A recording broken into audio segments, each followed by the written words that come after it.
Salam abituriyyentlər, bu videoda fizikdən 2 kəs blok imtahana qarşınıza çıxa biləcək 3 var 3 sual tutmaya baxacaq. Suala bir addım şəkildə izah edəcəyim ki, suala daha rahat və daha ətraflı bir şəkildə başa düşə bilərsiniz.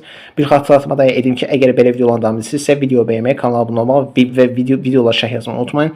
Bunu etməklə mənə çox böyük bir dəstək olmuş olarsınız.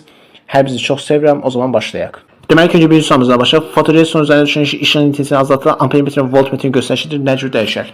İlk öncə biz buradan bir ki, fotoresistor nədir? Yankı cihazı və bizdə bir ki, yankı cihazları intensivliyi müqamətin tərs asıdır. Yəni qısaca intensivliyi azalsa bu müqamət nə olur? Artır. Bunu buradan bildik.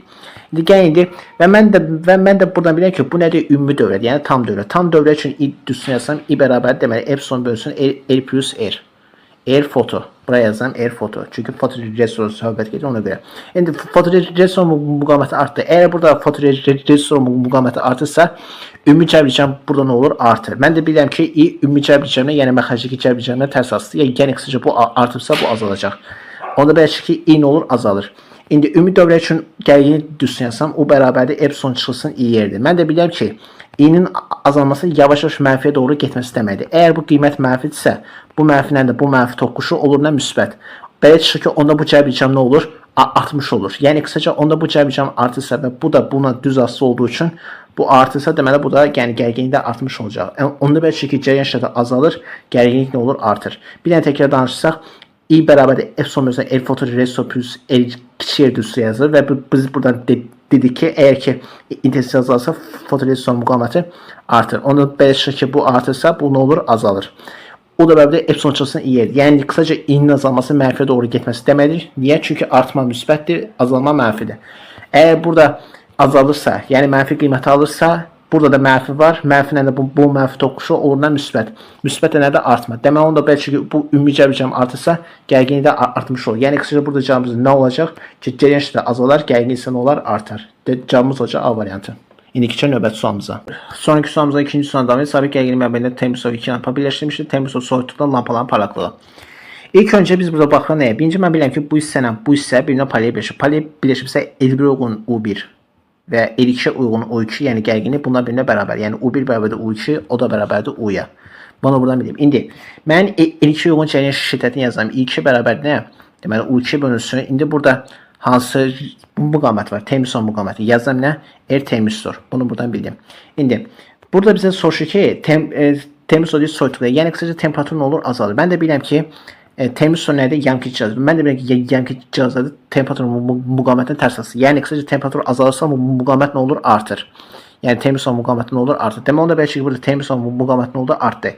Əgər termistor müqaməti artırsa, mən də bilirəm ki, I2 termistordan tərs asıdır. Yəni qısaca bu artırsa, bu azalacaq. Onda bəlkə ki, I2 cəryan şiddəti nə olur? Artır. Daha doğrusu azalır. İndi burada baxıram indi nə? L1-ə. L1-də də mən görürəm ki, burada heç bir cihazat qoşulmuyor. Yəni qoşulmuyor və heç bir cihaz üzərində də hər hansı bir dəyişiklik edilmir. Əgər hər hansı bir dəyişiklik edilmirsə, onda bəlkə ki, I1 cəryan şiddəti nə olacaq? Dəyişməyəcək. Olduğu kimi qalacaq. Yəni I1 bərabərdə konstant olmuş olacaq. I1 bərabərdə konstant.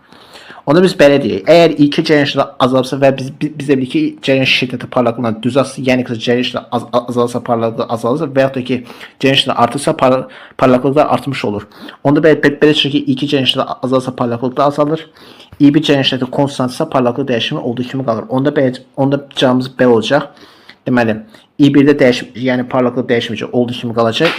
I2-də isə cəryan azalır, yəni parlaqlıq azalacaq. Cavabımız olacaq nə? C variantı. İndi keçək növbəti sualımıza. Son sualımızda üçüncü sualda demək, termostat soyuqluqda voltmetrdən göstərişir.